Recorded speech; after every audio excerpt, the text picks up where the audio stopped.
Bueno, en este video vamos a ver un poco de algunos procesos biotecnológicos en alimentos y su relación con los procesos de conservación de los alimentos.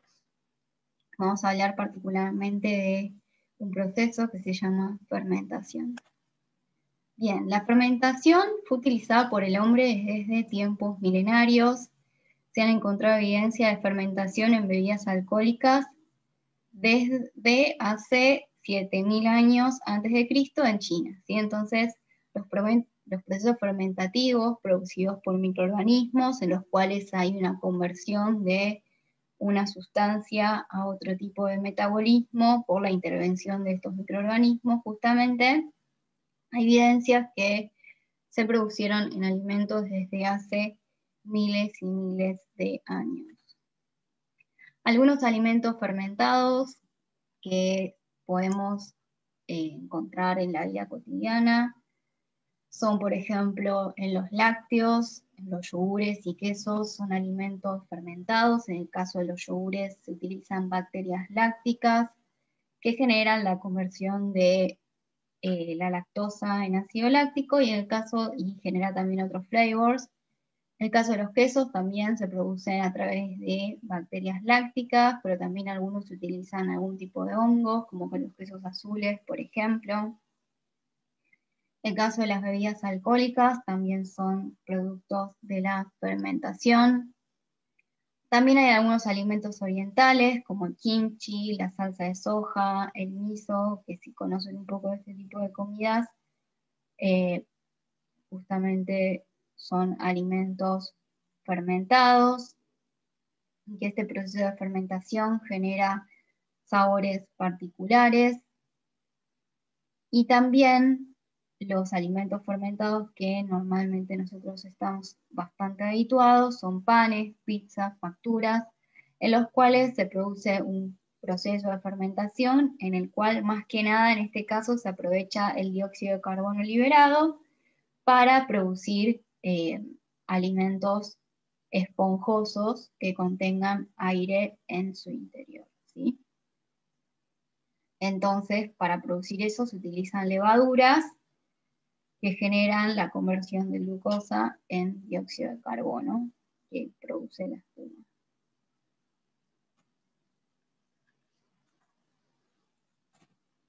Bien, un tipo de fermentación que hablamos que se produce, por ejemplo, en los yogures es la fermentación ácido-láctica, en la cual la lactosa se transforma en ácido láctico. Esta transformación se produce por la intervención de Lactobacillus bulgarus y Streptococcus thermophilus a una temperatura de 40 a 45 grados. Durante unas horas comienza a producirse esta reacción en la cual parte de la lactosa es transformado en ácido láctico, ¿sí? Hasta obtener un pH más o menos de 4,2, 4,5. También lo que se produce un poco es la desnaturalización de proteínas, lo que genera una textura del yogur un poco más viscosa. Este proceso se puede hacer en las casas si ustedes agarran yogur y lo meten en una leche, ¿sí? Y lo dejan a una temperatura cálida, van a ver que al día siguiente van a obtener yogur, justamente porque estos fermentos, estas bacterias, se mantienen vivas en el yogur y pueden utilizarse como starter de la reacción en una leche. Entonces, se utilizan estas dos bacterias, ya que tienen una actividad sinérgica, ¿sí? El Lactobacillus bulgaricus genera aminoácidos que favorecen el crecimiento del Streptococcus thermophilus, y al mismo tiempo este otro produce ácido fórmico que favorece el crecimiento del Lactobacillus bulgaricus, ¿sí? O sea, estas dos especies actúan de manera sinérgica en este proceso de fermentación, produciendo el ácido láctico, nuevos flavors, nuevas texturas, y también tienen un aspecto del aumento de la vida útil de la leche, ya que la disminución del pH que se produce por la producción del ácido láctico genera un pH ácido que limita el crecimiento de las bacterias. ¿Sí? Sin embargo, el yogur, como todos sabemos, es un alimento que tiene que conservarse en refrigeración. Bien. Otro tipo de fermentación se produce, por ejemplo, en vinos, en el cual la glucosa pasa a transformarse en etanol y dióxido de carbono. Este tipo de fermentación alcohólica es producido por levaduras como Saccharomyces cerevisiae, que justamente es la responsable de producir el alcohol y el dióxido de carbono de, por ejemplo, las cervezas, los vinos. Los vinos en realidad después no es de interés el dióxido de carbono, hay que retirarlo, pero en algunas otras bebidas como la cerveza sí es de interés y mucho más en la fermentación de panes. Lo que más nos interesa es el dióxido de carbono que se produce a través de este proceso. También en el vino se produce una fermentación que es fermentación maloláctica producida por cepas, por ejemplo, de Lactobacillus plantarum, en la cual transforma la glucosa en ácido málico y dióxido de carbono. Este ácido málico aporta flavors y acidez al vino. Entonces, en la fermentación del vino se producen estas dos reacciones en simultáneo junto con otras, pero estas son las más importantes. Entonces, esto genera nuevos flavors y además la presencia del etanol limita el crecimiento microbiológico de otras de las especies, bacterias, levaduras, porque justamente el etanol tiene una actividad antimicrobiana, ¿sí? Entonces, esto también genera un aumento de la vida útil de las bebidas, digamos, que están producidas por jugo de uva, ¿no? Entonces, bueno, tiene un efecto antimicrobiano el etanol que genera que tenga una vida útil prolongada si está conservado en las condiciones adecuadas.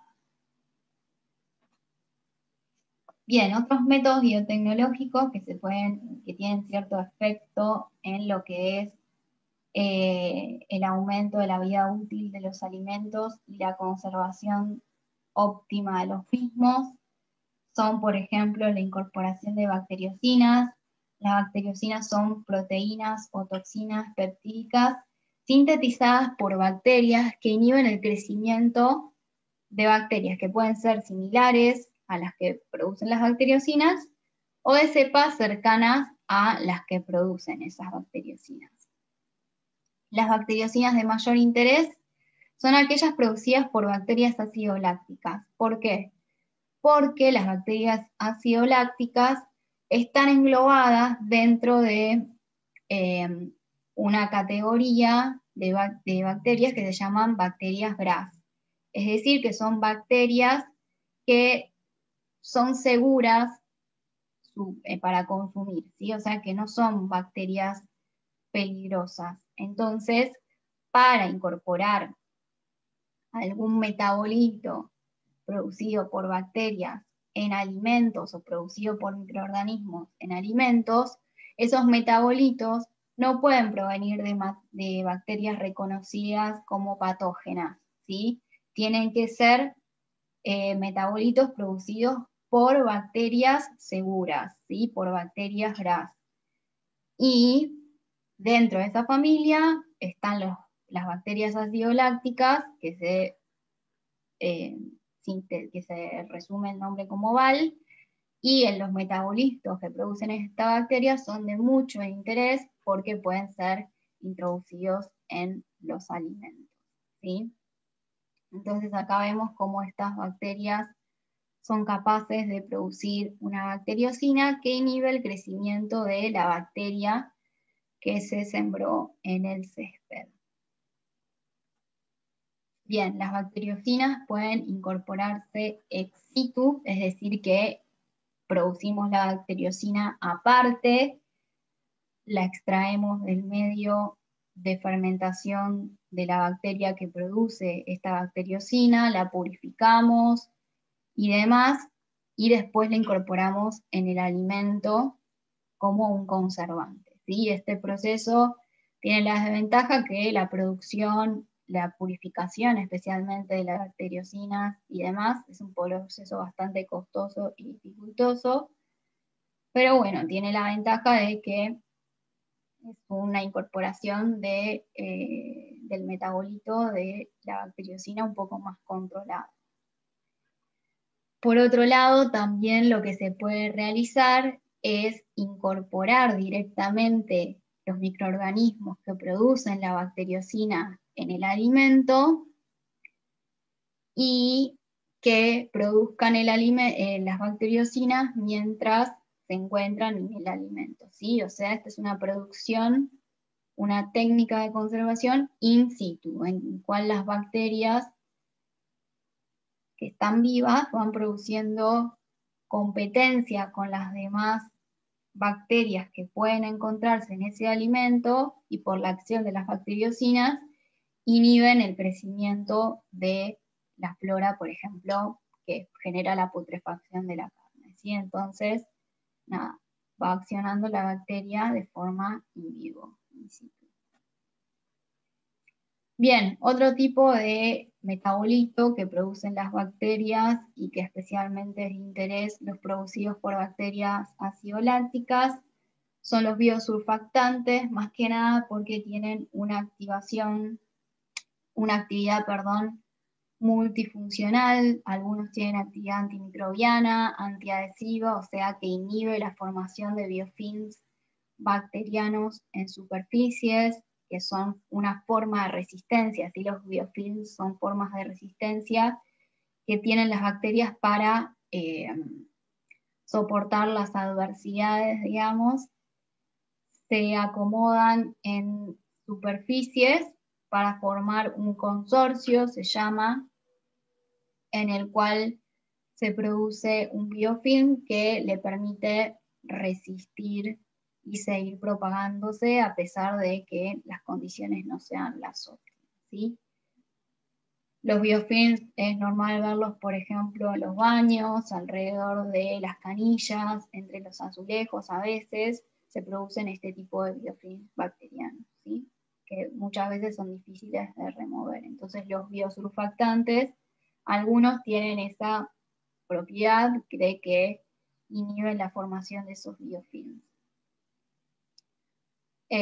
Bueno, tiene acción antiterapéutica como antibiótica. Además, la ventaja que tiene es que es capaz de estabilizar emulsiones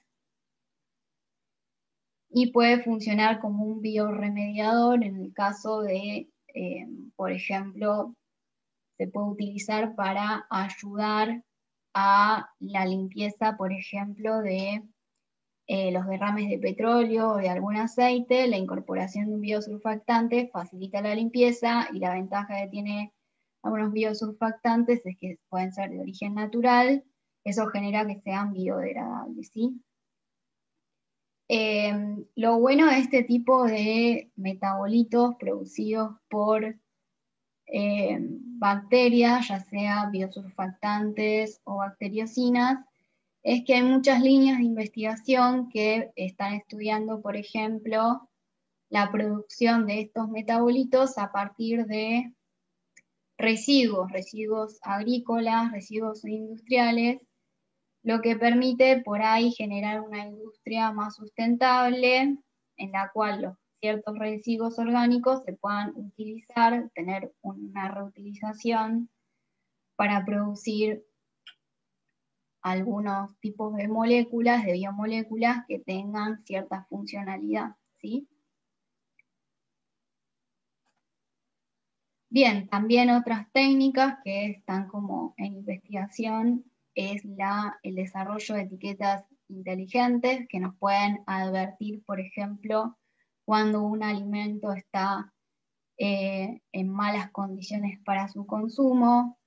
Entonces, por ejemplo, en este estudio lo que hicieron es una etiqueta que nos informa de acuerdo al color cuál es, si se puede consumir o no el alimento. ¿Sí? Utilizaron algunas nanopartículas de plata para poder producir esto. Y oro, ¿sí? Bien, otro tipo de innovación biotecnológica también es la producción de biofilms, por ejemplo, biofilms que son comestibles, a los cuales, nada, tienen un origen natural, son biodegradables y permiten poder tapar, digamos, almacenar los alimentos por más tiempo utilizando estas técnicas que permiten, por ejemplo, aprovechar residuos industriales o producir o aprovechar algunos, no sé, productos de origen natural como almidones y demás. Y por ejemplo, en estos films tiene la ventaja de que se puede incorporar antimicrobianos, por ejemplo, sin necesidad de incorporarlos directamente sobre los alimentos, ¿sí? Bueno, es una de las ventajas de este tipo de biofilms. Uno de los problemas que tienen este tipo de biofilm es que muchas veces, como son biodegradables, no tienen mucha vida útil y pueden llegar a contaminarse y echarse a perder, ¿sí? Pero bueno, son algunas cuestiones que están en desarrollo y que son innovadoras. Bueno, en conclusión, podemos decir que la biotecnología tuvo su aplicación en la conservación y mejoramiento de los alimentos desde tiempos ancestrales, y como vimos el caso de ese vino de arroz en China desde 7000 años antes de Cristo. Y también la innovación biotecnológica permite la obtención de alimentos seguros con la incorporación de métodos de preservación naturales, en los cuales no necesariamente se tengan que utilizar aditivos o procesos fuertes sobre los alimentos. Y además muchas veces pueden apuntar a producción sustentable porque estos metabolitos producidos por bacterias se buscan que sean producidos a partir de residuos agroindustriales y eso. Bueno, cualquier pregunta pueden consultar.